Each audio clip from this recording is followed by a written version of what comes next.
Welcome, listeners, to a night of chilling tales that are rooted in reality. Tonight, we're diving into three terrifying, true, scary stories. Stories that will make you question what's real and what's not. These are experiences shared by people who lived through unspeakable events, leaving them forever haunted. Get comfortable, and remember, some stories are best left untold. Story 1. The Mystery of the Doll. Our first story begins with a seemingly innocent gift, an old porcelain doll. For Lisa, it was just another trinket, a gift from her grandmother, found in an old box in the attic, with a handwritten note that read, "For you, my dear, to remember me by." It wasn't long after that things started to get strange. Lisa was a teenager when she brought the doll home. At first, it sat on her bedroom shelf, gathering dust, looking like any other antique doll. But late one night, as she lay in bed, she heard the unmistakable sound of footsteps. Slow, deliberate, as if someone was walking across her room. She jumped out of bed, terrified.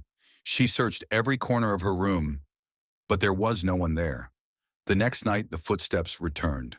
This time, Lisa's heart raced as she heard a whisper, a voice, soft but clear, saying her name.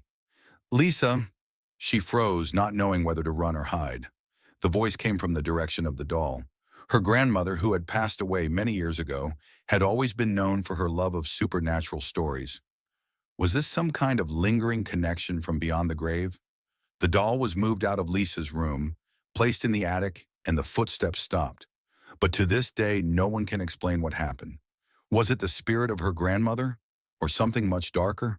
Story 2. The Unsolved Murder on Campus. Our second story takes place on a college campus, a place that should feel safe but can sometimes harbor the darkest secrets. It was during Emily's freshman year when she noticed the strange behavior of one of her classmates, Mark. He was always a little off, constantly looking over his shoulder, avoiding eye contact, and keeping to himself. But the real shock came one evening when Emily returned to her dorm after class. The campus was unusually quiet, and she passed by the library on her way back. She saw Mark standing near the building's entrance, staring at something with a cold, emotionless expression. "Hey, Mark, everything okay?" she asked, though she felt a strange chill in her bones. Mark didn't respond. He just turned and walked into the library, disappearing into the shadows. Emily thought nothing of it until the next morning, when a campus-wide alert was sent out. A body had been found near the library, a student who had been brutally murdered. The most chilling part? The victim's body had been found exactly where Mark had been standing the night before. Emily's stomach turned when she learned that Mark had been seen near the library on the night of the murder, just hours before the body was discovered. He was never found, and to this day, no one knows if he was the killer or the victim of something even more sinister. But Emily will never forget the way he looked at her that night, as though he knew something she didn't, and would never be able to escape. Story 3. The Ghost in the Hotel Room. Music shifts to a haunting, ghostly tune. Narrator. Our final story takes us to an old, decrepit hotel on the outskirts of a small town.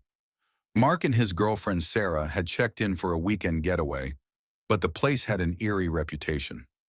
Locals claimed that the hotel was haunted, but they dismissed the rumors as nothing more than stories meant to scare tourists. That night, as they were settling into their room, Sarah noticed something strange.